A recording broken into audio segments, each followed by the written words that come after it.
হাত্তা লা তা'লাম শিমালুহু ওয়া মা তুনফিকু ইয়ামিনিহি। বলা হয়েছে এমন ব্যক্তি যে ব্যক্তি দান করে ডান হাতে, সেই দান বাম হাতেও জানে না। আছে না অনেক ব্যক্তি গোপনে দান করে, গোপনে দানকারীকে আল্লাহ তাআলা আরশে আজিমের স্থান দিবে, আশ্রয় দিবেন। কিন্তু অনেক ব্যক্তি আছে জাহির করার জন্য দান করে, প্রকাশ করে, এটাও যদিও জায়েজ আছে, কিন্তু গোপনে দানকারীকে আল্লাহ তাআলা মর্যাদা বৃদ্ধি করে দিয়েছেন।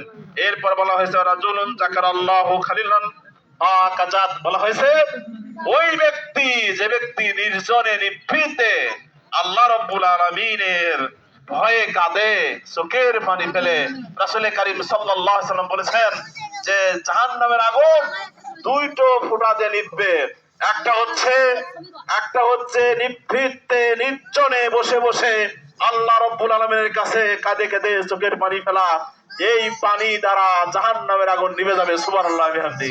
আর একটা হচ্ছে জিহাদের ময়দানে যে যদি রক্ত ঝরে, এই রক্তের ফোঁটা দ্বারা জাহান্নামের আগুন নিভে যাবে।